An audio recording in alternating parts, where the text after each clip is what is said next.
Welcome to the Protector Culture Podcast with Jimmy Graham. Jimmy is a veteran U.S. Navy SEAL, a former protective officer for the CIA Global Response Staff, founder and CEO of the Able Shepherd program, a husband and father of four, and a personal friend of mine. Now here's Jimmy. Hey everybody, welcome back to the Protector Culture Podcast with Jimmy Graham. I'm your host, Jimmy Graham. We got BK right behind the camera. What's up, BK? What's going on? And we got our second visit, right? Number two of Perry Saul Able Shepherd 040, right? Double digits. Yep. That's OG, man. That's old school. We are old school. Yeah, and we are like beginning plank. I can't wait. Just we were talking. I'm like, hey, come on, because there's one. It's got to be the title. So, Tyler, BK, whoever edits the final edit on the thing. What's the title of this one? The journey is the destination. So who coined that? I did. You just say it like every day, right? The journey is that landed with you. There's a couple Perry Saul isms, and that's one of them that I hear you telling people. And gold nuggets. Gold nuggets. You're like, the journey is the destiny. Don't get focused. I love that. Don't get focused on I'm going to get the coin. It's like, man, enjoy today. Yes. There's so many lessons in that, right? So, that is how the program is designed. Yeah. People just try to rush ahead, and they're jumping from mountain to mountain, and you just missed everything in between. Yeah. And you needed everything in between to make it what this program is. Right. You want to be the best of the best? I believe we are. I believe it too. Then you can't skip anything. Right. And if your focus isn't dialed in on, it's like we're responsible for every round. Yeah. And you're responsible for every moment in the program and training. And what that does, it makes you the best you can be and dials you into everyone else on that exact same journey. And with that, Able Shepherd becomes more than just a firearms shooting class. Yeah. It becomes a community. And the community has blossomed and mushroomed definitely more than I could have imagined. You probably had dreams of I wish and hope, and it's blown you away, I guarantee. Blown away. Yeah. People are like, my life's dream was to own a gun store. And I'm like, mine isn't. That sounds horrible, actually. I know. You're going to sell guns all day? Yeah. And I'm not belittling anybody, but you're going to sell guns all day? Yeah. Like I love guns. I don't. Like, I love people. Right. I love the right to defend my family. I even love, I don't love guns. I say guns are cool. They don't make you cool, right? It enhances the capability, and I'm excited about that. But love's a strong word, right? Yeah. And that's no substitute for what we get to do with people. It's just exactly. The journey is the destination. That journey, like we share life together. We've shared a lot of life together, right? A lot, yeah. And we'll try to touch that, but you can't touch that in a podcast, right? Brothers. So explain that. Let's back up a second. Perry Saul, I know New York, I know Miami. Give me the Reader's Digest version. How'd you land here? I landed here. I grew up real early ages in New York. My dad became ill and couldn't handle the winters in New York. And we moved down to Miami, which is the normal evolution of every Jewish family. You're all from Brooklyn, New York, and then when you get too old to stay there, you move down to Miami. And they even call it another borough. Like New York is 5 boroughs. This is the 6th borough is Miami. And everyone in Miami is from New York. Yeah. So it's the same thing. It's just hotter. Yeah, it's just the weather is good there. Moved down to Miami and did all the way through high school. I was a gymnast. I was a gymnast all the way through high school. Very accomplished gymnast. I did anything you can. I went to college on a full ride and competed in everything you can.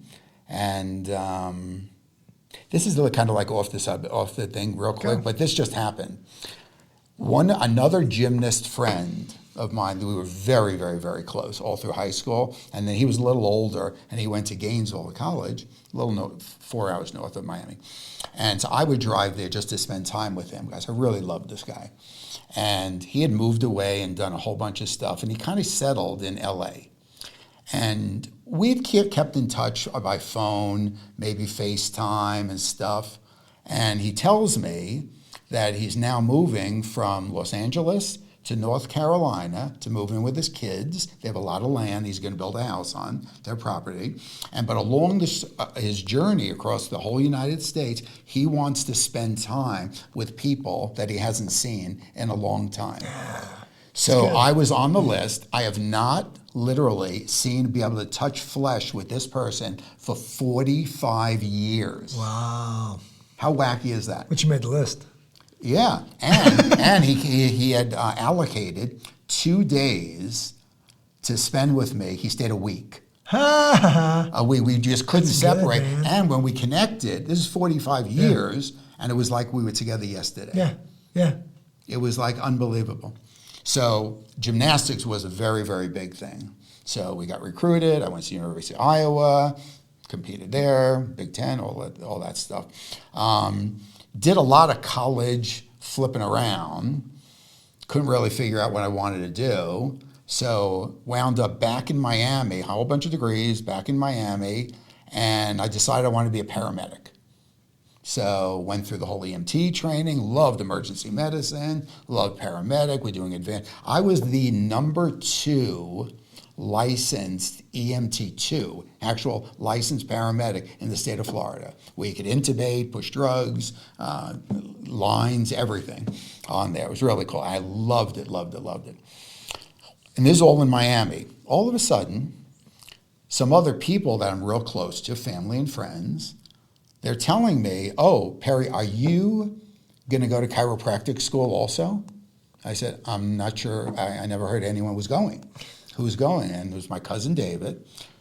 Make a long story short, 10 of us from Miami decided we're going to go, because all through gymnastics, we always worked with a coach, a trainer, a chiropractor, and whoever owned merchandise into that. So I was very familiar, and to be a chiropractor, I mean, that would be cool. And you're a doctor.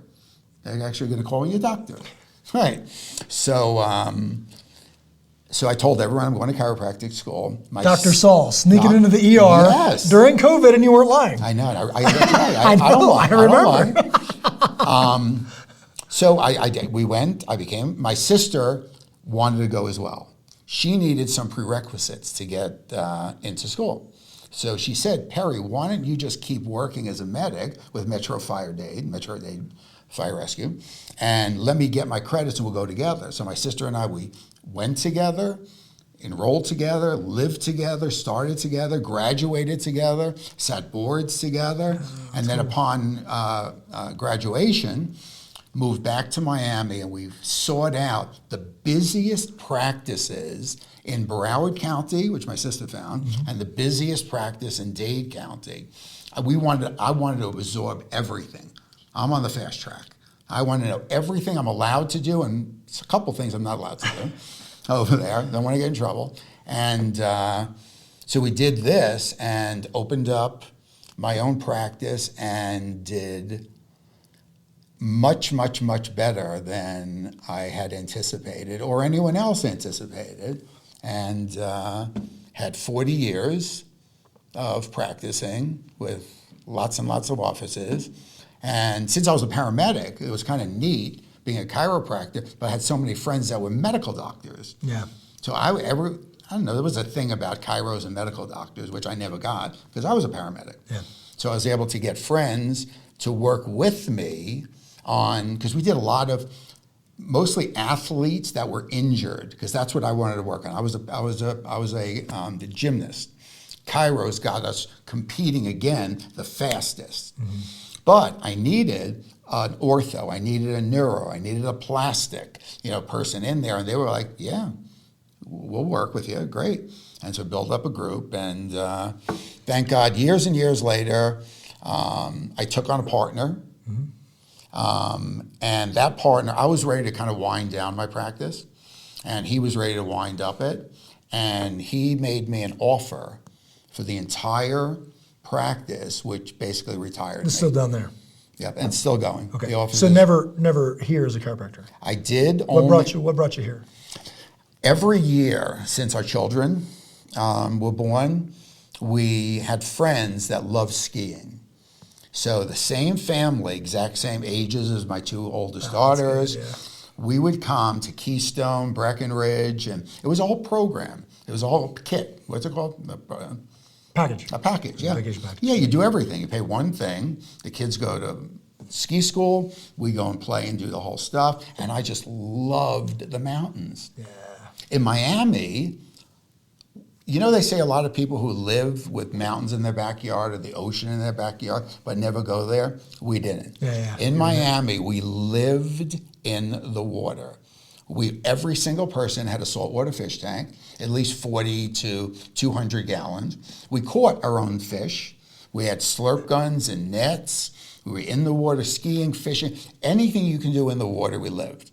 So I also cool. Yeah, I was also a lifeguard like you were. Yeah. I did all of that, but I was kind of done with the water, and I really liked the mountains. It was a whole different feeling. It was like it was kind of God calling me, and so I knew even while we were vacationing back and forth, if and when I was going to retire, it was going to be either, and I was kind of looking at it as maybe business if it's really available there. Yeah. I always got to hold that little bit where, do I need to go back to work? I can get back to work real fast. Yeah. My license, and I was licensed in many, many, many states. And so the two places we had kind of landed on was either Colorado, if I retire, or California. Yeah. California just went downhill so fast with everything. Yeah. I didn't like the people, didn't like the politics, I didn't like nothing. There's nothing about California. So it only left here. So sure enough, a couple of little bumps along the way, but we packed up our stuff. It was my wife, Penny. She said to me, we talked and talked and talked, and we had 2 more vacations while we were talking with this. And she said, why don't we do this? Let's put the house up for sale, because no houses, for some reason, were selling at the time. And she says, if the house sells real fast, let's make the move. 7 weeks, full asking price on there. We packed up, we moved here, and love it here. I love it here, my kids love it here, like nobody's leaving. Yeah, so that's how I made it to... beautiful Colorado now. Yeah. It's turned into California, Colorado. So you listen to every podcast, right? You watch them and you listen to them. And that's you work your way through them, right? Talk about tonight. What happened tonight? Oh, this was a funny one. This is really funny. I happened to have been down south and had a pretty long drive, almost an hour from way, way, way down south all the way back here with nothing to do. And all of a sudden on my phone, I get a little notification, Protector Culture Podcast is launched, 8 minutes ago. So I said, that's pretty cool.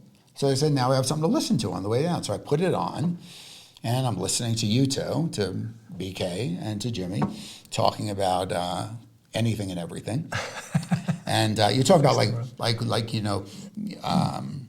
what would be your, if you only can have one gun. Pick one, yeah. What would it be? So you went through all of that, and I'm like totally into it. It was really, and there was traffic, so I was glad there was traffic because I want to listen to this. I don't want to get there and turn it off. Yeah.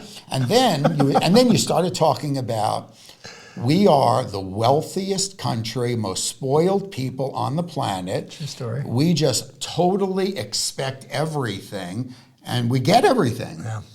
I was even talking to Parker about this, where he had traveled around the world, and he goes, you'd have no idea of people think they're poor. I saw poor.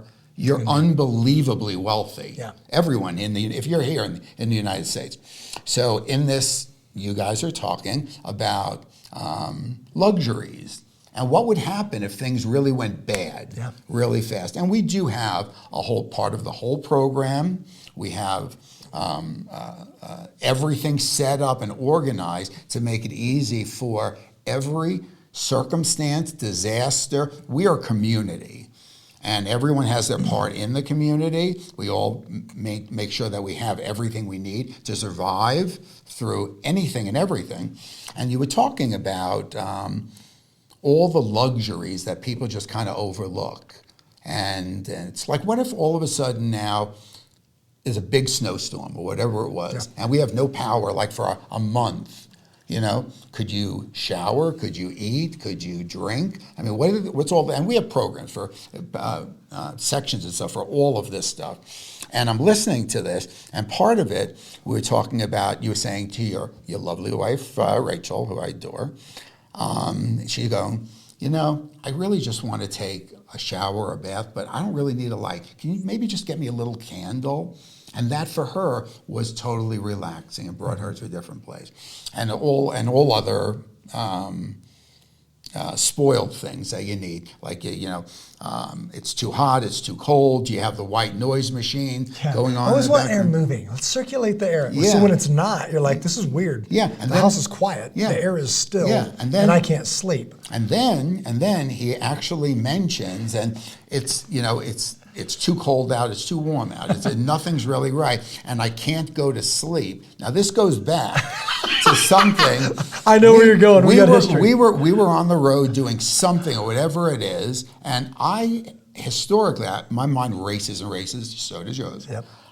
So it's really hard for me to calm down and actually fall asleep.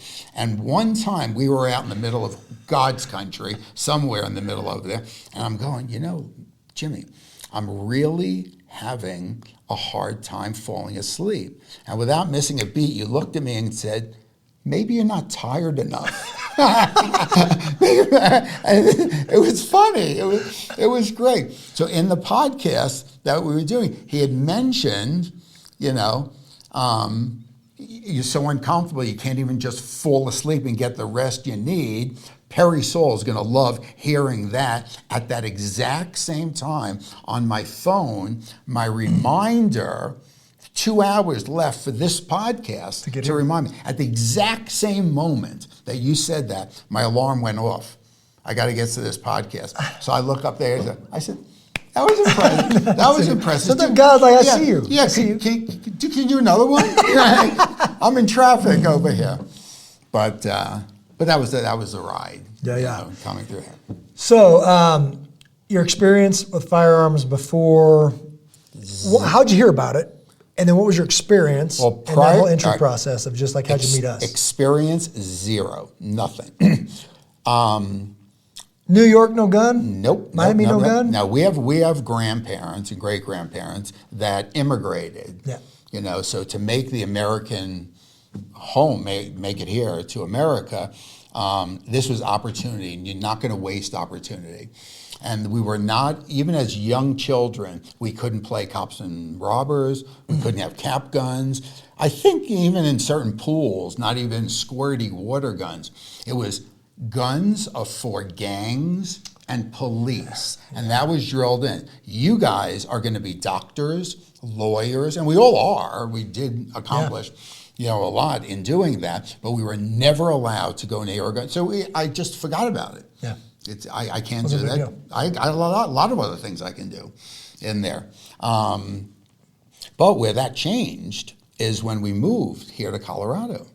And we moved here. I've got 3 beautiful children, 2 older girls, I've got 3 granddaughters, and my son Jake.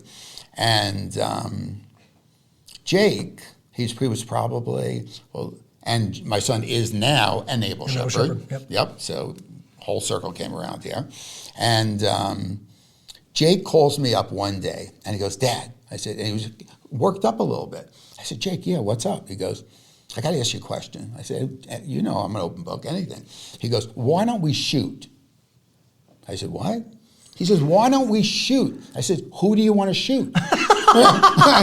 He goes, no, every one of my friends shoot. They go indoor shooting, they go outdoor, they go skeet shooting, clay shooting. He says, they go hunting. I said, you want to kill Bambi? He said, no, I didn't necessarily want to kill Bambi. I want to learn how to shoot. And I said, if you really want to do that, and they had just opened up Centennial Gun Club, which is probably a premier, where would you say that falls? In like the top 20%? Yeah, it's a high end. It's a very high end. Yeah. So I said, Jake, I guarantee you that they will have, I need, anything we do that's danger involved, it has to be regulated by something. Like and you also, we've skydove, but I won't bungee jump. You want to do that? No, no. But everything else, I think there's a safe way to do it, right? Something that serious, you want to just come walking in the side door, everything right? I did. I wanted to learn how to fly an airplane. Let's start taking lessons. Let's get the FA. I got my pilot's license before I got my driver's license. Yeah. So now Jake says to me, all right, can you set up the whole thing? So I said, absolutely. So I go over and I'm talking to him. I don't think I knew that. You get your pilot's license before your driver's license? Yeah. Right on. Yeah, cool. Were you did you go anywhere with it? Was it a hobby or did you? I kept it all the way through. Penny and I, definitely more Penny and I, we used to date on, one of our dating nights would be, we only had the girls at the time. They were very, very young. And I'd rent like a 4-seat Cessna 182. Yeah, that's cool. And we'd put car seats in the back. And we would take off like maybe about 3 in the afternoon, 4 in the afternoon, take out of North Perry Airport, which is in Hollywood, Florida. We would go probably a mile or 2 out over the ocean, fly low, and go all the way down to Key West, land in Key West, get the buggy out, walk the kids around, have dinner, put the kids back in the plane, take off back to Hollywood. They would fall asleep, transfer them over to the car, bring them home, and now Penny and I have time together. Oh, that's cool. And we did that on a regular basis. It was fun. Fantastic. That's cool. Yeah, so we loved that. So why don't we shoot? Oh, why? Yeah. So why don't we shoot? So I go over and I meet Steve. I don't know his last name. And John. Yep. Steve, and then John Gonzalez. I really hit it off with this guy. He was really nice, and he kind of was like. Maybe he saw that I was dangerous, because if you remember the beginning, I had no experience. No. I was so afraid of everything to do and we talked to. It was foreign, right? It was foreign. Absolutely, yeah. This was not good, but Jake, he was into it, and so we start taking some classes, very basic, simple pistol, basic NRA classes. 90% of it is just on safety. We haven't fired one round in there. So we did a couple of classes in there, and for whatever reason, and I was starting to really like it. I said, this is really cool, and then all of a sudden, maybe I'm not getting good, but at least there's a hole in the paper I'm aiming at, the goal. Where before there was no hole in the paper. Yeah, not the ceiling. And I'm apologizing if I hit someone else's paper 2 lanes over, I was not the best starter at firearms. Yeah. So for whatever reason, Jake kind of got enough of Denver. He had graduated, high school and college here in Fort Collins, and the only friends that kind of stayed were kind of the bad group. Yeah. The really, excelling, fabulous people, they went off. And the kids that were here, they still wanted to party and drink and do kid stuff, stupid kid stuff in there. So Jake said he wants to move out of Denver. So Jake goes on a road trip, and he did the entire East Coast, settled in Atlanta, where I went to chiropractic school, where my sister stayed, and became a paramedic himself. And so I said to Jake, he said, I want to be a paramedic. I said, why? He says, I want the daddy stories. Jake, in his mind, years and years since I've been a paramedic, I was a chiropractor, but I always kept a full loaded jump kit in the back of the car or in the truck. Mm-hmm. And they knew that if we were going somewhere and there's an accident or someone needed help, Dad's pulling right over, he's grabbing his jump kit, he's climbing over the cars that are all smashed together again, he's stabilizing, rescue's gonna come, he's gonna fill them in, we're gonna get back in the car, and if he's not too bloody, we'll continue on. Yeah. So Jake wanted those stories. That's awesome. I said, you deserve those stories. So Jake actually worked his way all the way up. Grady Hospital is an unbelievable trauma hospital. I mean, they'll heliport from everywhere to get to Grady. Jake wound up becoming the first, whatever team lead for paramedic program at a Grady Hospital, and just loved it. And he wound up, but he left me. Yeah. For years now, he's in Atlanta, and I'm stuck. with this new hobby. So you guys went to Centennial, got a couple classes because he kind of just wanted to do it. And then you dug it, he moved away. Right. So and that's cool, by the way. I want to touch on that because Christian now does that. He's like, literally this past, they're on fall break. It was yesterday. And he's like, I see a car over there and it's obviously having trouble and we're going somewhere else. And he's like, we got to help him, Dad. Yeah, definitely. I'm like, well, we got time. You guys want to do it? Now they're like, yeah, that's kind of what we do. And he brought it up, right? And we pull over there, and the guy, it's an old 57 Chevy, beautiful red 57 Chevy wagon. And he's like, vapor locked. It happens every once in a while, but I'm good. But thank you for stopping. That kind of thing. Okay, brother. Just checking. You mean pull you somewhere? You're whatever. Cranking and cranking. Yeah. And I got my. I don't have the high-speed Matt's recovery system, but I got the snatch rope, right? Isn't that the best? So good. Yeah, those kinetic. So now you're shooting, and you put so Perry meets Jimmy. So now I'm just shooting with John, and I kind of just felt Gonzalez, okay, over at Centennial, yep. Right, yeah. And John was kind of friendlying up to me, because I didn't have a partner. Everyone else had a partner, a friend. And I was like the odd person. Your partner moved out to Atlanta. Yeah, there were even numbers of people that are working together, and it's now just me and I guess John again. And he kind of saw that I'm really getting into this whole deal, and so we shared a whole bunch of stuff. I'm retired. I got tons of time on my hands. I've got young kids, and we're doing all this stuff, and I really want to learn this properly. He says, you want to know something?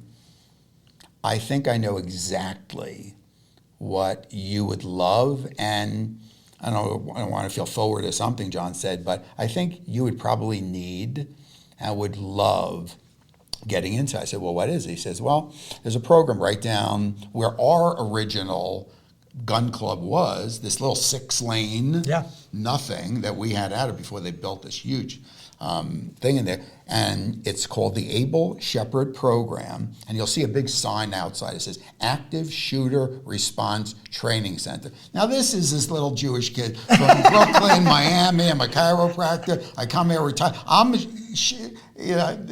an active shooter response training center. I think we skipped some of the classes. I just went to basic pistol, and now I'm responding to active shootings. He goes, no, it's a program that literally, you'll see once you get in there. I said, well, all right, what do I do? He goes, just walk down. I said, well, give me a number. I'll be polite. I'll call, make an appointment, whatever. He says, no, just walk down, open up the door, and ask to see Jimmy Graham. I said, well, who's Jimmy Graham? So he gives me your Reader's Digest resume, which was like, wow, now it's Active Shooter Response Training Center, and I'm now going to walk into a room with a Navy SEAL, a GRS lead officer. He was the lead thing for the movie 13 Hours on there. I think I'm a little over my head into this whole deal, but I said, you want to know something? Go with the flow. What's the worst that could happen? So we open up the door, and I look in, and you are multitasking. I used to multitask a lot. You blew me away. You had 4 or 5 different things going on. People are commenting, you, we need to do this. Immediately you knew this, do this. These classes are going over here. This one needs to start right over there now. And I'm just standing there. And you knew I was there, but it wasn't the time to acknowledge me yet. So I very quietly just stood there. And he goes, hi, I'm Jimmy. And you reached out and shook my hand. I said, hi, Jimmy, I'm Perry. Nice to meet you. He said, how can I help you? I'm so overwhelmed now, I'm not really sure. I'm not sure what you do, more or less, you can help me. I said, well, John recommends that I come down here. And I said, well, what is this? He says, well, it's a program where I'm going to teach people how to protect themselves, others, their families, and things are that, if you've kind of looked through history, things are not getting a whole lot better. And so we like to be a little ahead of the game on there. And so you gave me this Reader's Digest version of the program, and I went, wow, it sounds intriguing. I said, well, what do I have to do to see it? He says, well, what we do is everyone starts with a program called POP, Protect Our People class. It's a 4-hour class, and you're going to be exhausted by the end of it, and you'll get a little taste of everything. I said, all right, well, what do I have to do? And you looked at your watch and go, be here tomorrow at 9. So back then, I'm curious, Was it just me? Yeah. Was it Chad? Was it Skip? I mean, Skip was teaching. Cool, because back then we had a different instructors. Skip was teaching, but no one else was there. Right. Nobody else was there. Parker wasn't there yet. No one was. Because it used to be like back in the original, it was just you and Skip. 6 to 8 every night, me. Right. And then it developed that we had more instructors and they come and go and all that kind of stuff. But we got just. And that impressed me too, as a businessman who. I juggled a lot of offices and lots of people, and there's turnover, and there's always turmoil going on in there. And I was watching you, and Skip's in the middle of a class, so it's really only you keeping everybody moving and going and signing and doing this. And well, what do you think about this? Yeah, we're going to move this class to this. I mean, you were multitasking, heavy duty. And you've done that, like you wear every hat. Yeah, at the beginning. But watching, I wanted to go. I like this guy. So I show up for this class the next day, and blew my doors. I had the best time I could have imagined, because I'm an adrenaline junkie, being a gymnast, and anything exciting or whatever it was, I'm in. I'm all in. As long as there's a regulation to it, there's USA Uniform Safe Standard. We're fun. It's not going to be the Wild Wild West. Sure. Don't kill me. Like, let's have a lot of fun, but don't let me die, right? And this same way. This seems official, especially from a Navy SEAL who's now putting together a program where I felt comfortable in this. And so we finished the whole POP class, and you do whatever the ending presentation is, and you said, well, how many? I don't even know how many there were. There weren't a lot. Maybe there were 5 or 6 people into the whole deal. And we 6 were already bonding. This is the POP.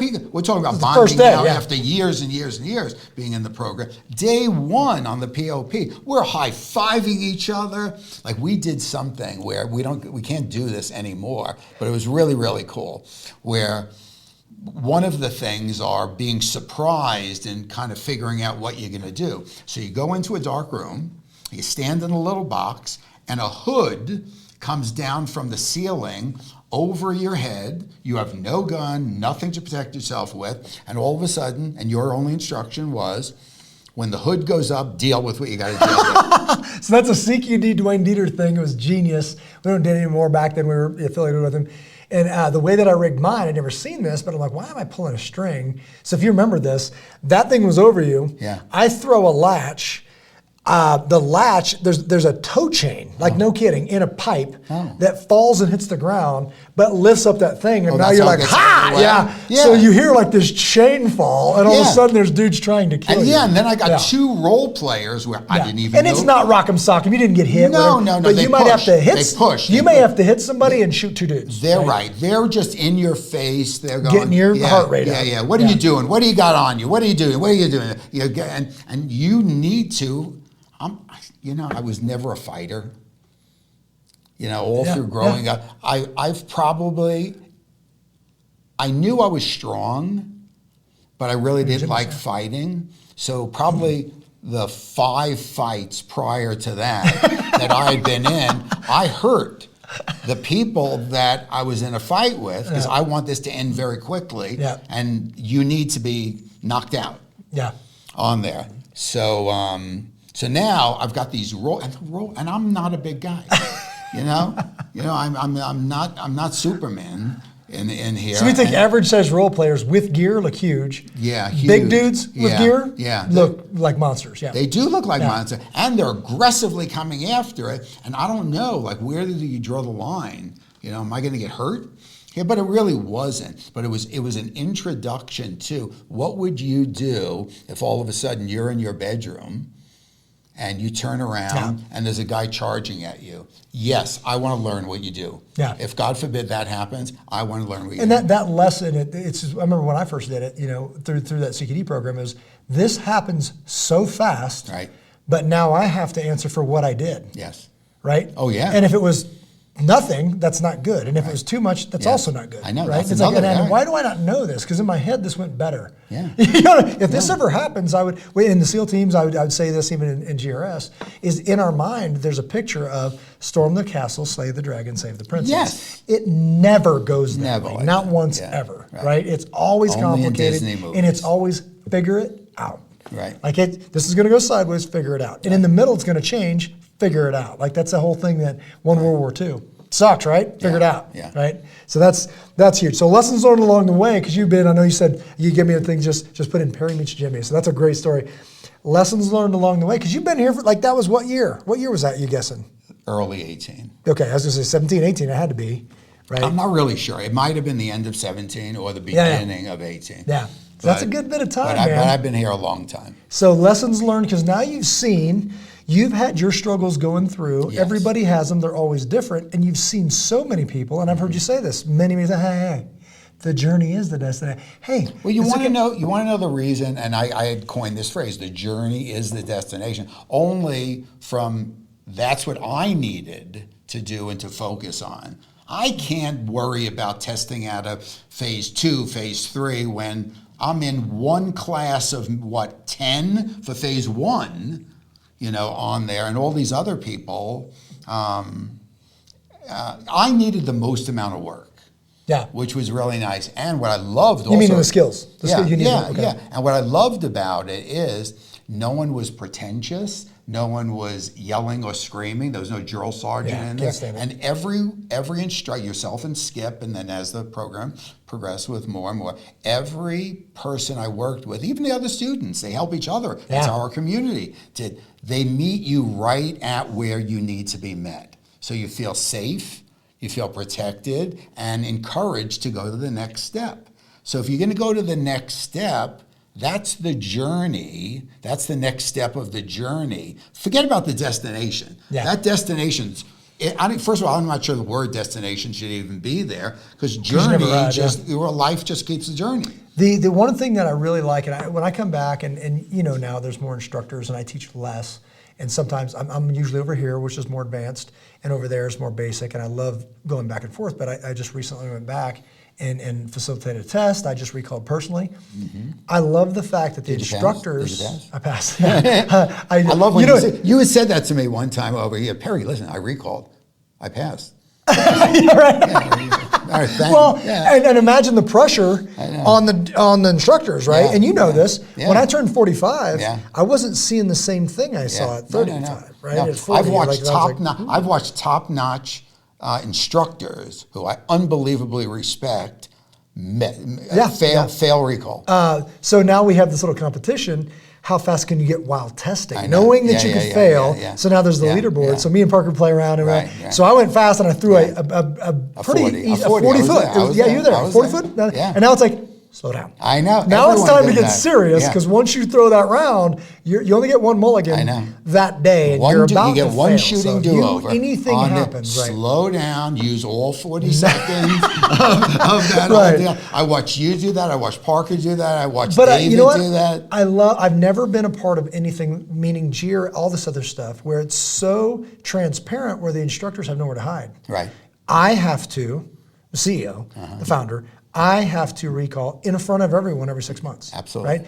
Every time somebody's in that shoot house, you not only have the instructor running it, who has the absolute authority, right? Absolutely. When I stay out of it. Yep. When I'm there and I've got an instructor there, they have to make the call. They can look back and I'm like, you're running it. Right. Then they have to make the call. Yes. So they're watching on camera. The role player going with the dude is also can fail you, because he'll see things, whatever. Absolutely. And a whole room full of people. And only able shepherds. The runner and the role player. Yeah, the runner and the role players, likely able shepherds, in this whole room watching, because we know what correct looks like. So if it's an instructor, if it's Jimmy Graham in there, and he does something and the whole room goes, that's a fail. I know. We know it's a fail. There's nowhere to hide. It's a fail, right? And I love it. I love it. There was that. It would never happen in FBI, CIA, SEAL teams, whatever. It's kind of protect the top guys and don't ever let them see the transparency. It's print the legend, right? It's like, it's not print the legend. Do you want the truth of the legend? It's like, don't believe the legend. Show me. Yeah. And your instructor, show me why you earned the right to have that title. I know. Yeah. Love it. And And something about being there, not working, like I'm there shooting and I have to test, but I get to watch my instructors, this family, and a whole room full of people do things that are amazing. I know. And I'm like, this isn't normal. Right. When you're teaching it, you kind of go, well, this is just what we do. But I'm watching people get like sub-6s down the line. And I'm like, ooh, I just watched 6 people in a row get sub-6 3-3s. And they're all real good grouping, and then go through a stress with a rifle, and then go through 3-3 with a rifle, and then do all this stuff, and I'm like, this isn't normal. So when people, it's easy to protect, it's easy to impress your pastor, and he goes, this is great. Anything's great when you know what you're talking about. But when we get professionals like Mike Glover, like many others, like SEAL team buddies like that, and they go, oh my goodness, like, well, how did you do this? Because they know how the sausage is made, and they can't do that. I know. Right? And I'm like, well. Or some of the others that come in with a ton of experience in shooting. They've done anything and everything, but everyone still starts, because this is a program that everyone has to be safe together. USA, uniform, safe, and active. So if in fact you have all this experience, which is great, so do I, so do you, on there, show me. Show me. It's never. Just come right to the bumper. I don't we need. can talk all day long. I don't need to see your resume. I don't want to see a transcript of how many hours you've trained incorrectly. Yeah. On the other side of that wall, there's a shoot house. Yeah. Overhead catwalk. Yeah. I'll even run with you. SWAT. Let's run with blah, you. blah, blah. And everybody's like, what is happening right now? I know. Take his gun and make him sit in the truck. I'm not kidding. And I'm not trying to insult anybody, but it's like, hey, brother, this whole thing that we pay for as a community, we've been robbed. It's not your fault. You deserve better, and that makes me mad. And that is what locked me into the program more and more and more, because I saw how professional and how safe the whole thing is. And I realized how unsafe so many other programs, similar, they say they're similar programs, but they're not. We're a whole different thing. Like we say we shoot guns a lot, but that's 10% of what we do. Yeah.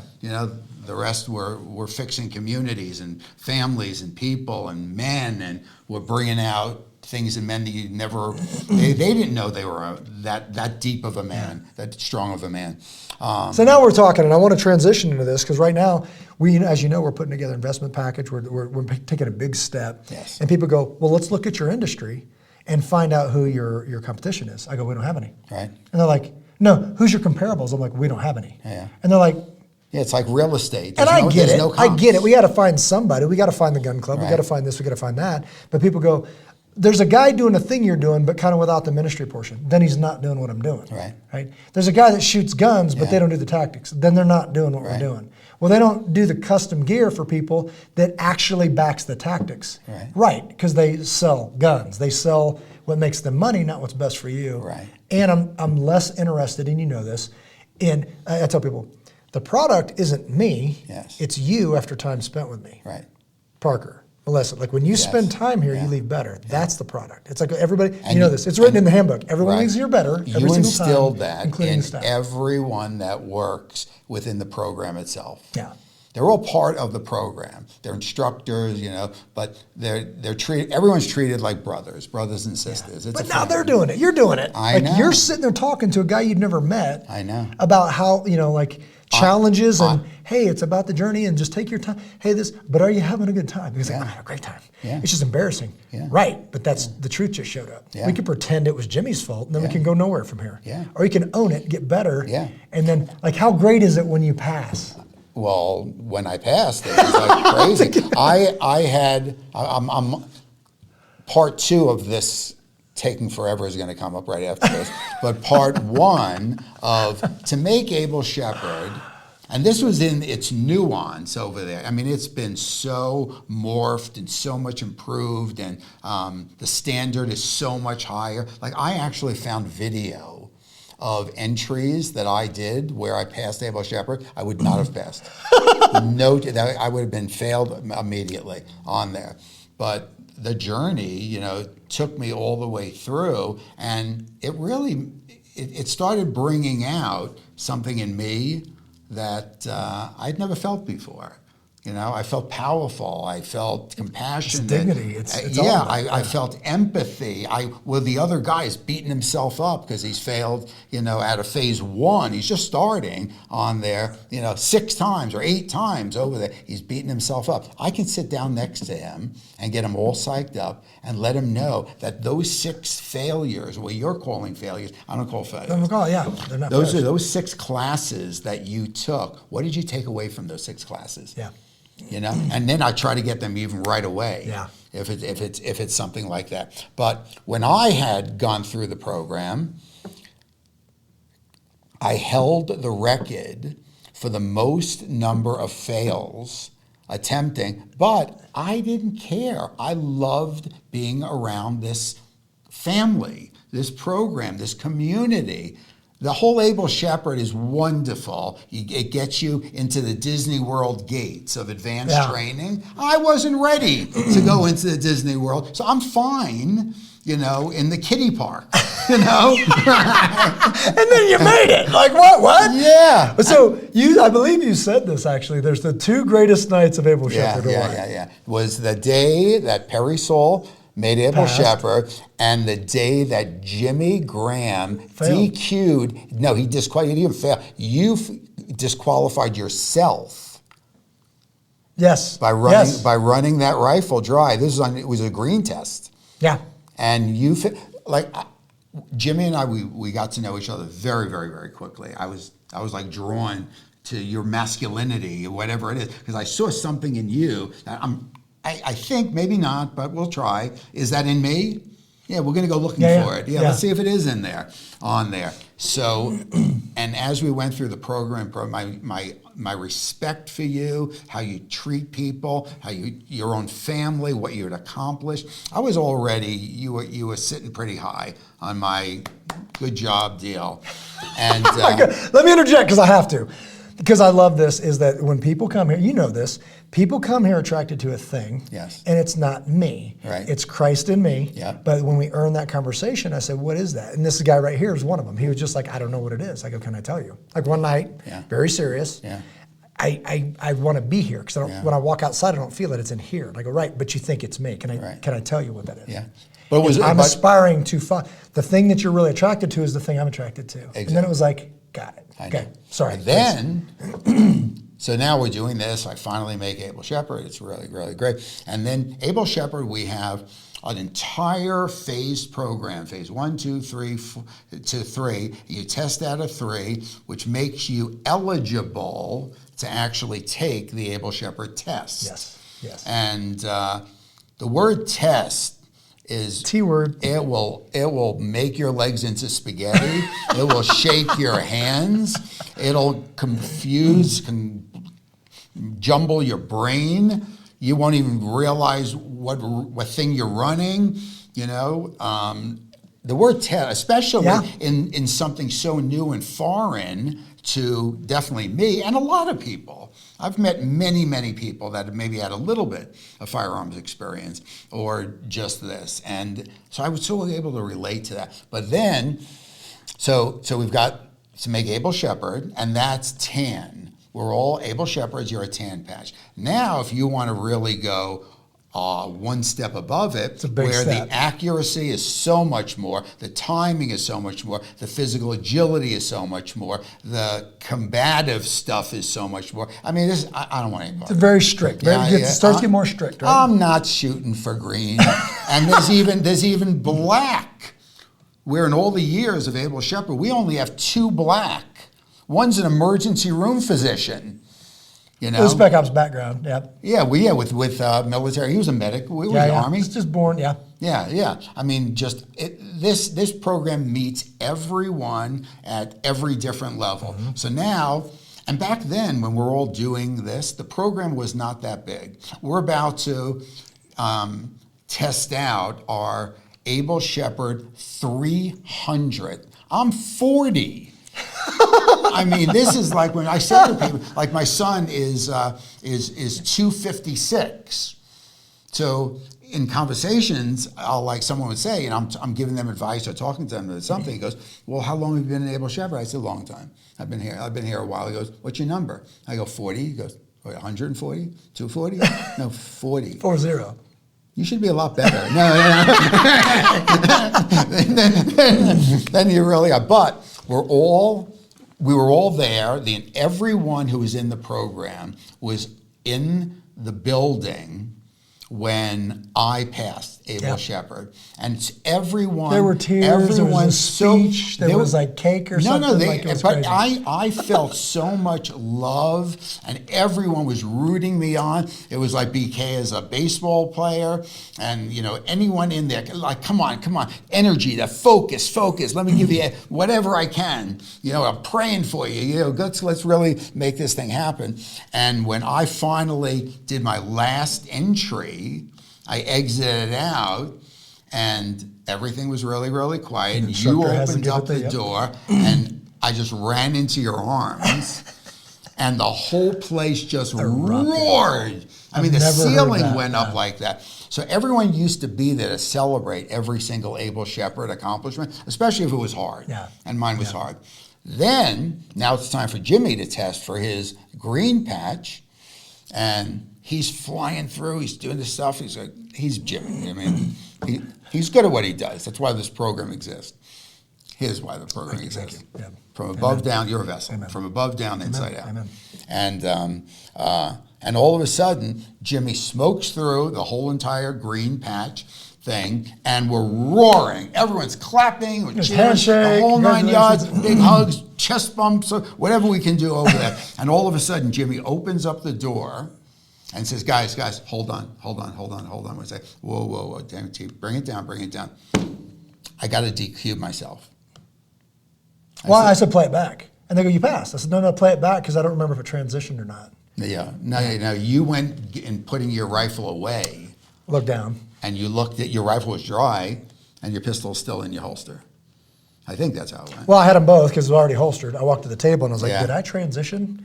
And I don't remember transitioning, so I needed to watch the video. East Coast, there's a huge segment of the population that I know very, very well. I don't like it. I tried not to participate in it unless a little bit of gray would I have to.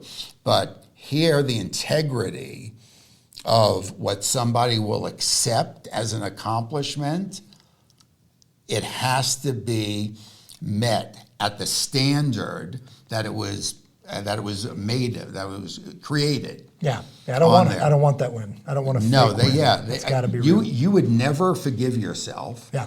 And that would be a thorn in your side forever. And he easily could have just walked. Nobody caught it.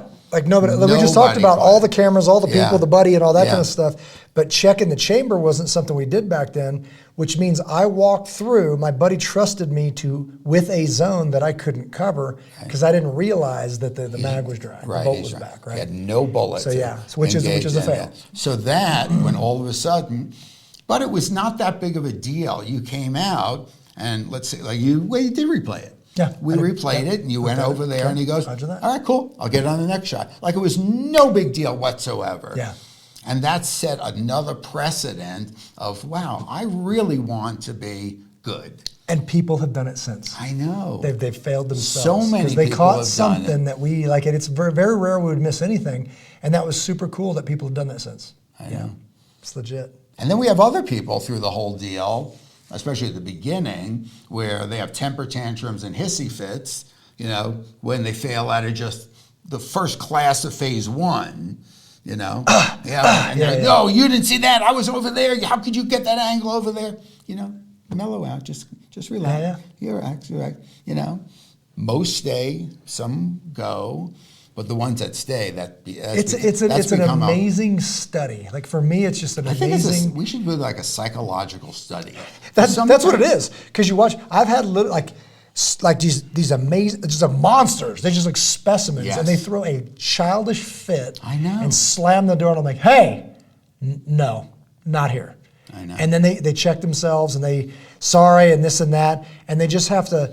We just don't have practice failing. I call it failing forward. It's from a John Maxwell book. It just means that's the price of admission. Right. But when have you failed anything since college? Right. So now all of a sudden you fail something and you've given it so much power that it somehow attacks your identity. Right. And now it spills over to where you're a child. Right. And then somebody calls you on it and you're like, And I've had people fail and never see them again, and that's okay. I don't recommend it, right? Yeah. But it wounded them on such a level that they just threw the whole thing, the towel in, and I'm like, that's cool. And I'm not in charge of you, I'm in charge of me. I hopefully believe at some point when the temper tantrum's gone, they would have thought it through and said, maybe I overdid it. Most do. You know, right? Yeah. Or maybe how many have come back and apologized to you? Yeah, regularly. Yeah. So, you know, because when somebody who they're attracted to something and they're impressed by it, they'll go the extra mile to say whatever you say. Yeah, if you say I wasn't ready for that one, and let's do it, and they're okay, totally. Well, and if the truth is I was a jerk about it, maybe they shouldn't come back. But I think later the truth has a way of coming back, and you're like, there was a standard. I want to get there. I haven't been here long. I didn't meet it, and I threw a fit. I'm better than that. Right. And then they come back, work through it. Everybody's fine. Nobody's holding anything against you. Right. And then they pursue it, and then there's a victory, and there's a certificate, and then all of a sudden they had honor. Right. They find a community. It's like, well, I've been looking for community. And it's like, okay, well, the truth just kind of stepped in and kind of wrecked your life for a minute. Right? I love it. Yeah. I love it. So let's talk about adventures. Oh, adventures. Whoa, before because I've got the thing. Go. I'm sorry. Go ahead. Just real quick on this one. I believe if for whatever, like we're held to every 6 months we recall, and you must make Able Shepherd, which now you understand is a hard thing to make. It's not easy. Yeah. It's an accomplishment to do that, and that's our base standard. Every 6 months we need to be able to blow through that. Some do, most don't. Correct. Most have to recall 2 or 3 times. And I was finally, for a long period of time, I felt very, very, very comfortable where I might only have had to recall 1 or 2 times, messed up an entry or, whatever it was. And just recently, I had some health challenges. And so a couple of things that scare me that we're just keeping an eye on, but God's taking care of me. And but my head was so not in it, but my mind was like, I can't be not current. Yeah. But I was not at where I should be. So of course I wasn't going to I wasn't going to pass recall. Yeah. But it allowed 2 things. I probably, the last time, I'm not sure, it's probably at least 10 or 12 times, and I just passed. I'm current now on there. But what I got to see in there, because you can take the Able Shepherd test on a number of different scheduling days. There's official Able Shepherds, there's phase tests where if you need to recall on there. So I got to see, the program has gone from our starting here, now it's huge. We got 300 almost Able Shepherds. God knows how many hundreds are in the program, working the way through the program. And I got to spend a lot of time, especially on the phase testing dates, watching these young ones just try to get out of phase 1 and out of phase 2. I found myself sitting and talking to these guys who are beating themselves up, and I watched them start thriving. Because I'm going to be there for the next recall. I failed again. I'm there and for the next recall. I failed again. I'm there. And I had these like phase 1, 2s, even phase 3 people come over to me, and I would use that line. You need to understand it a little differently. This is not a pass-fail. This is a journey. The journey is the destination. You're gonna understand and learn those tiny little things you just glossed over. I think that you need to experience it dozens and dozens and dozens of times before it is memory. It's a muscle memory. Yeah. Where you bring that thing up in there. Yeah. Even to this last recall, and I got a lot of years on there. When you exit your entries on there, let's say 2 people exit, you're getting ready to go out, you bust through the door, one guy goes left, one guy goes right, and there's a call, end the exercise, and it's safe and let it hang. Yep. I never really heard those things as completely different rules. If you've got your rifle up on there, it's safe, put the rifle on safe, then let it hang. I went through several friends, Able Shepherd friends, they didn't get that either. Because it's almost like in one motion, it's safe and let it hang. And Parker failed me on that one, but that was a good fail. Yep. You don't want a hot loaded gun pointed at your feet as you're putting it on safe. Yep. I mean, I told you, and you even gave me like a, yeah, that is right. Mm-hmm. It should be like that on there. But, this is the funniest part. So then, like you said with Parker and all your instructors, they want to leave better. And somebody had passed something good that night, so we were at Alpha Charlie's. So we celebrate everything. We'll buy them, a meal, a drink, whatever it is on there. And Parker comes over to me, and he's looking at me, and I'm looking at him. And he goes, Perry, I can't unsee that. I said, I get it, and I like it. So now I'm very, very comfortable now. I'm kind of back. So I think there was a meaning. Get straight with your health. Yeah.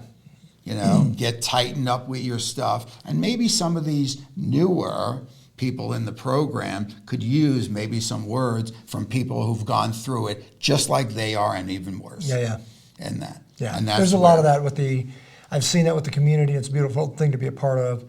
Is don't tell me what I want to hear. Tell me what I need to hear. Yes. Like, tell me the truth. Yes. Even if it hurts, tell me the truth. Yeah. Like, what's best for me is, you're better than you were before you came in here. I know you weren't successful in passing the standard, but that standard didn't move. I know. Right? And then they're like, okay, so the answer is me get better, the answer is you get better. And there's people excelling even over that, where, like I just saw this recently where Parker was testing, and it was just recalls or whatever it is, and the Able Shepherd that's recalling would ask Parker, I need you to point out the minors and the majors. And you can tell like the difference. Yeah, get ready for Green Patch, yeah. Right. Where they're more really critical. honing. Be more critical on my my timing. Yeah, call me on everything. Yeah. If you see it, call me out on it. I want to be snap. I want to do it like you do it, like David does, like Parker does. Yeah, that dance. I called it the deadly dance the other day, God. and somebody was like, what'd you say? Yeah. Because it is. Everybody knows their timing and all that stuff, and it's all about the team. And it's beautiful. Yeah. So we'll keep moving. I want to get to adventures and talk about some of the camping stuff, some of the stuff that you've been a part of, because there's a couple that really stick out in my mind. But what drew you to that part of it? The outside, leave the tactics behind. It is very much community. It is very much camaraderie, element of danger. But now it's like, get up in those mountains. Let's get to Southern California, Death Valley. Let's get to some of these places. What did we do prior to those big motorcycle lineage ride, BDRs? There were like other little things where, remember you said Perry's going to volunteer for everything. I guarantee you. The special events? Or like when we went out to like clear the building in the 3-story building at Denver and all that stuff? Yes. Yeah. Even before I was an Able Shepherd, I volunteered for everything. Yeah. I was an original role player. Diane, remember Diane? She was a role player. Yeah. I was a role player in there. And what was really neat is I was very new in this, but I got to see it from the other side. You learn so much. It is so much more educational inside. So I kept just volunteering because everything was fun. Yeah, just show up. If at any point this was not going to be, was it going to be unsafe or not having a great time, I would have walked. And now, So then somehow you find yourself in like Death Valley saving people that are stuck with motorcycles that are sinking in the pea gravel. It's unbelievable. Like So it goes from there to just some local stuff. Let's just hang out, volunteer, bring cups of water and all that stuff. But it's adventures. To dudes that are like heat exhaustion, literally almost 911 send, and you're in a Raptor shuttling dudes to the shade while we go back and get their motorcycles. No, I mean, or broken collarbones. Yeah. If we did rides that were on street, then I rode my motorcycle. And I got something to tell you later afterwards. I got my motorcycle back. The blue and white one. Yeah. Oh, you told me that. I know that. Okay, yeah, that's legit. That's another story. I know. Of the first motorcycle. Yeah, that one. 13 years down at Korea. It's flipping. And the little old guy smashes in the back. You pick him up. I'm behind you. What's the name of the road? 105. 105. Yeah, Perry Parkway. Yeah. 105, heading south, doing this number. There's snow, but it's Colorado, so it's t-shirt weather, right? And the snow is melting onto and it's the wet, oil. right? And now we're coming down. Now there's like lights. If you go now, it's lit up like Christmas, but back then it was like a left turn coming up. Yeah. You're leaning into it. I'm behind you, and I see you hit that water spot. And Chad's in front of me. Chad's in front of you, and somehow Chad hitting you, me, and you lay that thing down, and off you go. Your bike takes out a pole. Yes. That would have broke your ribs, if not cut you in half. That was another God intervening. And my bike slid over this little ravine, hit the pole, went over. Yep. I slid maybe 5 feet and fully leathered up. Yep.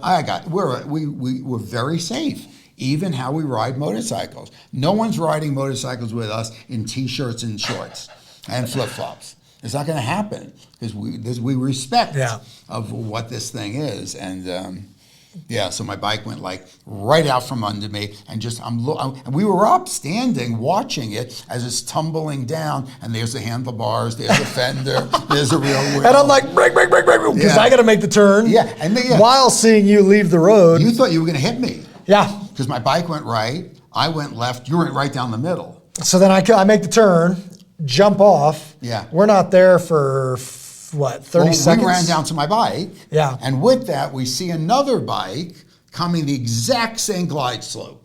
And then he sees us, so he hits his brakes, which locks him up. And he bashes right into the end of me, but he was a little frail little old man. I mean, what did he weigh, 120 pounds, if that? So just as he was about to make contact with my bike, Jimmy grabs him and picks him up off his bike and puts him down. All right, Sonny. He's like in a John J. Rambo Vietnam army jacket, so he's all burned up. And all he was interested in is, can you push my bike back up onto the road? And he did leave. You remember that way cooler. I remember him wrecking, me jumping over his bike, because he did slide into that ditch. Yeah, he did. And then we went over like, hey, brother, let me check you out. And then he got back out. He slammed right into your bike. There was a girl right after that who went down. So he's got... His bike's all janked up. Yeah. He's pulling dirt out of it, and he ends up riding it off. I know. And then another girl comes through that. Crazy. And then we got the fire department putting foam down, onto this whole deal. But people are like, I'm going nowhere It's near. all those volunteer things I was doing in the program. Yes. And where you would call me up, and Chad or whoever it was, and go, I feel like taking a motorcycle ride. And we all do this a lot now. Yeah, shakeout ride. Yep, we do shakeout ride. You remember the shakeout ride? Yes. When we'd go in there, we're like, hey, grab snacks. There's a gear list. So it's like snacks. Well, what is snacks? For Jimmy, it's like a Cliff Bar. Yeah. For Perry, I go to New York Deli News, and I get a... there were platters a deli in the back seat of your Raptor. There's platters. You're like, do you want pastrami? And I'm like, how do you have pastrami? Yeah. But yes, I do want pastrami because we're in the mountains. Yeah. What was the best one? What was the one that we were sitting in the desert? Potato salad. It was potato salad. This ice cold, delicious mustard. And we're in the middle of like Death Valley. It's like 120 degrees. Everyone is toast. And over the comms goes Everett. I remember this. Everett goes like, "Hey, we should probably take a break, get some water." And he goes, "The next tree is nowhere. We'll pull over and we'll hang out in the shade." And I'll look up and I'm like, "Brother, I don't know that that's going to happen today. There hasn't been a tree. Yeah, there's nothing. Yeah. So we end up pulling over in the shade of your truck. Yes. The guys on bikes are just done. Yeah. So we're sitting, not done, but you know what I mean? Yeah. We're sucking down fluids. We're sitting in the shade, helmets off, maybe boots off, and we're chilling. All right. Now, and you bring out... the caterer comes out. brings out a vat I have a big truck. The most delicious potato salad I've ever eaten in all my days. Isn't that right? unbelievable? And one spoon, and it's just handed around. I know. And do this number. Each bite, each person is going, wow, this is really good. This is really I'm good. going, are they really that hungry? Or is it really that good? My buddy Dirty Dan, when I was working with the agency GRS, he said this, I'll never forget it, there is no sauce like hunger. Right, that's true. It's like maybe that was the best, or maybe we were the hungry, maybe both. Who knows? Never know. But all of those shakeout rides, the volunteers for the events, because now the Able Shepherds, people in advanced training, we're in these 3-story shoot houses that can be outfitted for tornado hits and for plane crashes and earthquakes. What's her name? Pony Anderson. I love her. My friend. Follow her on Love her. Facebook. Yep. I see all this stuff. And she fell in love with Jimmy, the whole program. Like she literally had us the same exact level as the professionals that would be training there. We had access where they didn't. Like Right. she's a trendsetter and she's done this forever. Her whole heart went into this forever and ever and ever. And she's an asset. And if you don't know her, you should have. If you were in emergency management in Denver, then you know her name. But other people would not respect her place. They would tear it up. They would literally shoot up stuff like furniture. You don't want to mess with her. No more police. Jimmy, you can still come. Because if everybody just you leave places better than you found. Some of those things were like so much fun. All of a sudden, you call me up one day and go, we need a couple more bodies. We're going down to Weld County to train the police department, the whole EMS team, the high school and administrators in there. Staff. And we're going to do real hostage rescue, active shooter, and we're going to do calls to dispatch, and we're going to see how we're going to handle this. Real dispatchers with real. This was like, I am so all in onto this thing. I got to find that video and splice it into this. I actually have some. I've got stuff. I do too. Yeah. But it was those adventures where all of a sudden now I'm locked in. So things that I couldn't ride my motorcycle, now I have no motorcycle. And then we're now planning a ride called the Lineage Ride, which is fabulous. We raise a lot of money for Able Nation. That's a whole nother, I'm sure you've done protecting many kids, podcasts. Yep, protecting, And protecting our nation's and kids. I had said if ever I was going to go to a different bike, I would go for a touring bike.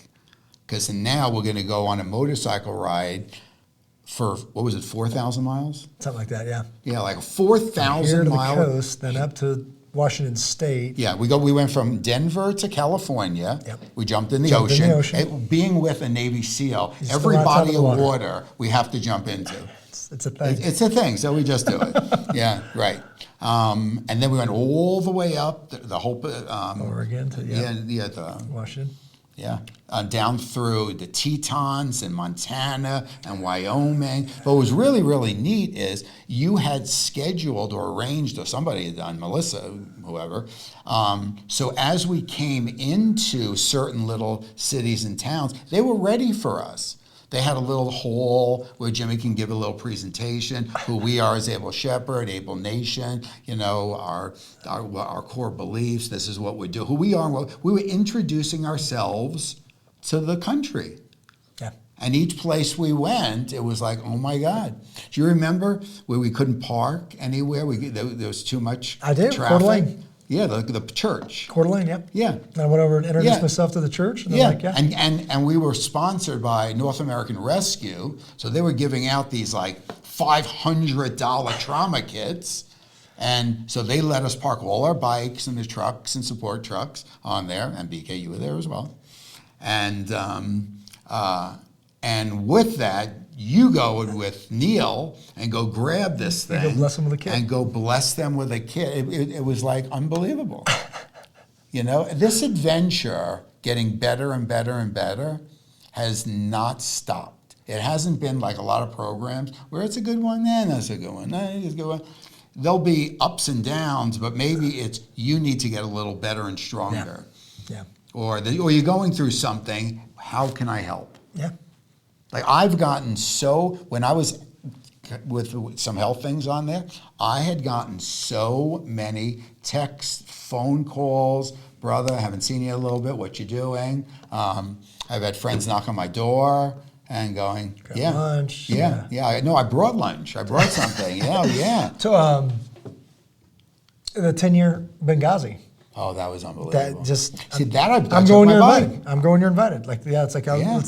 Let's go. I was invited to speak at the Benghazi Memorial in Big Fork, Montana, as the keynote speaker, and I'm like, I'm going. But this had been going on forever. Yeah, they've never had anyone who truly was there. He was team lead for the whole deal. So it's like, yes, we were going. And literally, because I'd gotten an invite from somebody else. Said, yeah, I'm going to be coming up, and I'll be doing this and that. And what do you recommend for lodging? They're like, well, who are you? And they said, yeah, part of the team lead. He goes, excuse me, but what? Yeah, like, at first it's like, we're just going to come up because that's a cool thing. I appreciate you having that thing. And the detail that they put into the presentation. I mean, there's a horse riding ceremony with all different flags. Did you see the flags coming over the hill? Yeah, there's a beautiful statue, representing what had happened with plaques and just beautiful. We watched 13 hours on an elk preserve in the middle of the Rocky Mountains. It was unbelievable. Generators over the hill. A huge, it wasn't a movie screen, it was many LED TVs. No, they wheeled in a giant screen. Yeah, and we sat there and watched 13 hours. With barbecue and just, it was insane. Yeah, that was unbelievable. Yeah, because why not? Each one we do, we get closer, tighter. And even if the place we're doing wasn't as exciting or whatever it is, we were still together. Yeah. Family is family. Awesome. Wrapping up, brother. What's the future of Able Shepherd, or what do you hope it to be? I don't think we should do anything different than you've led from the beginning. Like, you and I have had so many heart-to-hearts. I mean, we've spent a lot of time just in each other's heads, whatever it is. And I remember I'd always get a message when I was talking to you, because I don't have your experience, whatever it is, your wisdom, your vision, whatever it is. But all I knew is, and I used to say this to you a lot, Jimmy, just take the next right step. You know what it is. Just take that next, don't go 3 steps. Just take the next right step, and you watch how fast all of a sudden everything will come to you, or you will be guided to where you need to be at that time. And this has proved itself 100%. Absolutely. Picture how scared you were at the beginning when you were opening this. Duty to act. Now the whole program. That was scary. And now where the program is, we're pretty solid right now. We are so solid. I mean, this is a business. It's a family. It's a community. Everyone loves each other. Like, incredible. And I just see it just literally sweep. Oh, no. And now we're sweeping out. We're doing a little test thing in Montana, a test thing in Maine, because we've got great Able Shepherds there, and they know people. What did Nick just do? Nick coordinated 20 people in Maine. You got on a plane, you flew up there, they did. And Parker banged it out. Yep, and you banged this thing out. And they were ecstatic. We now have brothers in Maine. We have brothers in Pennsylvania. We have brothers, like, our community keeps growing because now they're part of it. I don't think you can stop the momentum. Like, you're gonna keep taking the next right step on there. I remember being terrified because all my babies have been born in my bedroom. Like, literally, like we did home births and all that stuff. Yeah. And I remember a woman told me this, and she was just this salt of the earth woman. And I was like, medical training and all that stuff, whether it be through the military or EMT or whatever. Mm-hmm. And she's like, if it'll make you feel any better, when this baby's ready to come, you couldn't stop it if you tried. Right. I'm like, so catch the baby. She's that's like, catch exactly the baby. what it is. Like, that's the deal. I was like, you couldn't stop it if you tried. So you sit over there and breathe, do your thing. Slow the head down, take the baby out. That's what it feels like now, because it is when it's one thing to look back and say, God did this thing in my life. It's another thing to see it the day of. Like, I see what you're doing right now. I see what you're doing right now. And it's such an honor to be a part of that. And now, I've talked to the marketing team, because now we have a professional marketing team. I'm like, just take what you see, spend more time here, and take what you see and introduce it to the world. Right? Because we're not going to change what we're doing. We're going to follow where we're led. Where I'm led, we're going to step. But it's just such an amazing honor. And I've mentioned this many times. Sharcy Russell's a good friend of mine, and she's this amazing salt of the earth woman. And she just looked at me one day and she said, "Do you know you're chosen?" Oh, yeah. And imagine when somebody says that to you, but then my response really rocked me. Without skipping a beat, I said, I feel chosen. You are. And then something happened. I was like, ooh, like that just, I told you that. But it's unbelievable to see that for a time such as this, that God would say, like, I'm building your resume because I love you for a job that doesn't exist yet. Right. But it's all of this, but it's more. And I can't imagine more than this, to be honest. Right? I can. So now I'm a chaplain, you know that. Yes. Every Thursday morning at a Christian school in Castle Rock, I've got a class that I'm doing at Brave called Ignition, where the men are absolutely on fire every Thursday night. We have so much going on, it's all good, and I can't believe it. Yeah. And I just can't get enough of it. It's And exciting. if ministry looks like this, so many guys are like, hey, I'm back in. Like, had this thing with ministry, and it failed me. I'm like, explain that. You know what also I noticed when this kind of time I'm in and out, recalling in there, you had popped in to some of the testing in there, and your instructors, and I'm sure other students who've had a difficult time working their way up were so excited to show off to you watch where I am now. Yeah. Even with the instructors. It can go both ways, because sometimes it makes them nervous, right? No. Oh no! Yeah. Jimmy's here. The instructor's like, I don't want to say anything wrong, or whatever. But it is. It's a very cool. David was so excited. Who's that? David. David, yeah. When you went in. Yeah, we got good. We just got really good. Not only instructors, but good people. Like people that are like, when you get a taste of I'm going to be me and pursue the man that I'm supposed to be. Yes. And in doing so, it helped you. Yeah. There's nothing better. There's nothing better than that. I think two things that make that comfortable to hear is I'm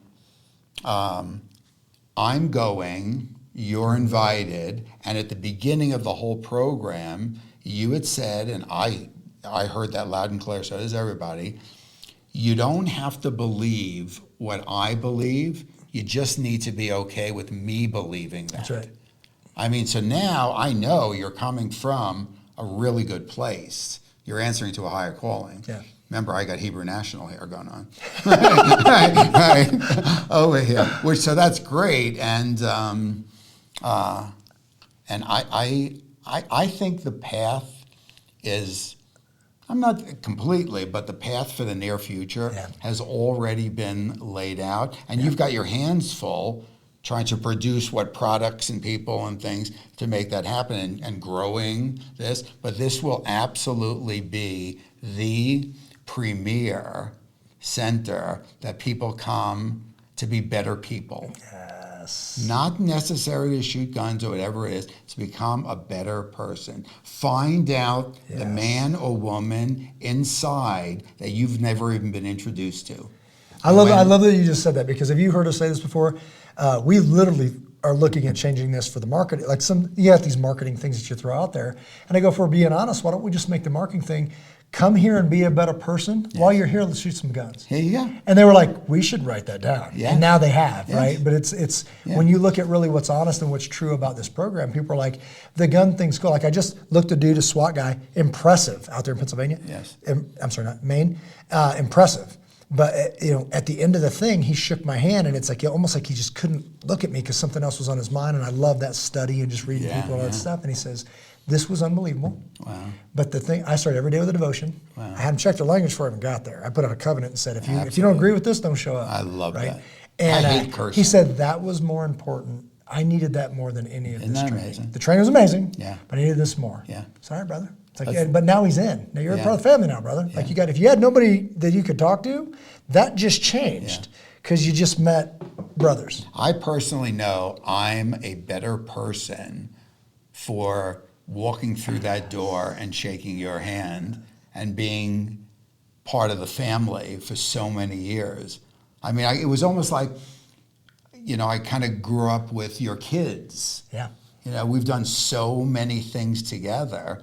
I mean, your kids were calling me Uncle Perry forever. We're at your daughter's volleyball game. That was legit. Where there was a whole bunch of silly, inappropriate, horrible stuff. They wanted volleyball players, and these are juniors and seniors in high school. They're big kids. They want them to play a hard sport with a mask on.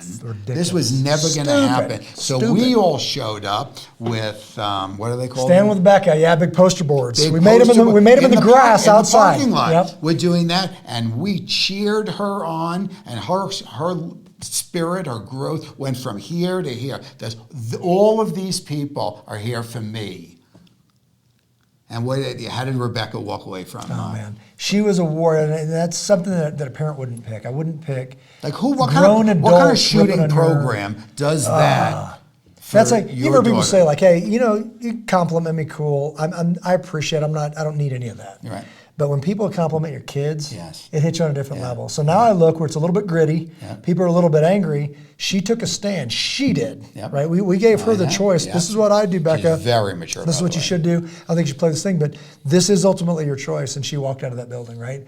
As opposed to wear a mask, compromise her health, and be manipulated. She walked out many times, and the first time she got to play on the team that desperately needed her, we were there. Wow. So when I look around, I see these people. It got me on my dad level, right? And other people were like, "Who's Becca?" Yeah. I see. Yeah. There's other kids, and there's all these signs with "Stand with Becca," and then we got to tell them, "Well, this girl, this is her first game." Yeah. Why does she get a pep rally? Right. And it meant something. She tried to play it off like it didn't, but yeah, she left there 10 foot tall. Yeah. And we aided in creating a world changer. Yes. Because she is now. She's so bold.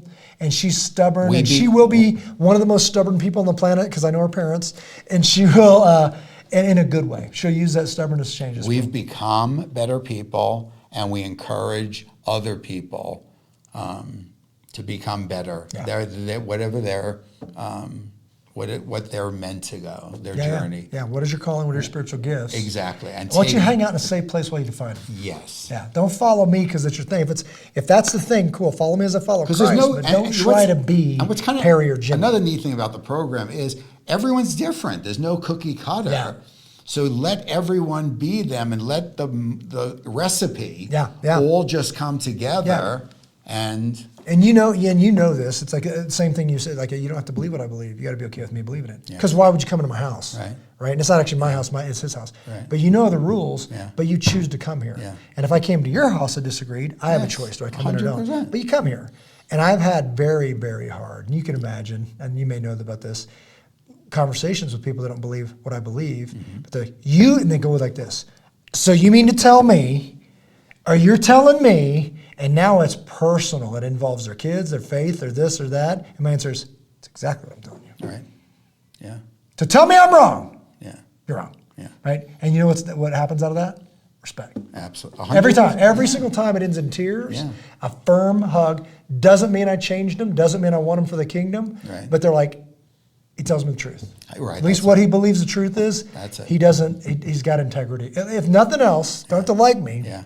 But I can dig that. I think one of the best qualities we have of our whole community, we speak truth.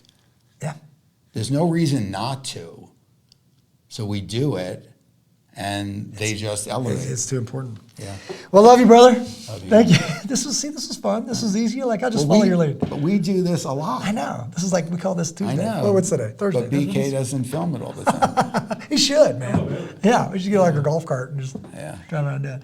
All right, so love you. Love you. All right, now you can bring it in. Oh, personal, baby. All right, guys. So check us out. As Perry could easily tell you, this is also, if you're listening to it, it's also a video. So on YouTube, Protector Culture Podcast with Jimmy Graham, on what is it called? Apple Podcasts, Spotify, all that. Obviously, the audio versions, Protector Culture Podcast. Real quick, but I'm not sure why, with the first few podcasts, I just was listening to it. And then when I got home, I saw it was on YouTube, and I watched it, and I heard so much more or different. So when you're watching something and then listening to it, I mean, it's a double win. So do both. Learn more about the program, ableshepherd.com, ABLESHEPHERD.com. And then I say, if you really want to see just the finger on the pulse of what this is, go to YouTube under Able Shepherd. On that channel, you're going to see kind of all of these amazing people doing amazing things, and it's all moving the needle towards good. So, till we see you again on the next one, love each and every one of you. God bless you. God bless you, Pray Saul. God bless you, Jimmy. Take care. Take care of one another. Hey everybody, thanks for joining us again for another episode. Please be sure to follow us and support us on all of the social media. That's Facebook, YouTube, LinkedIn, Instagram. All of that starts by visiting ableshepherd.com.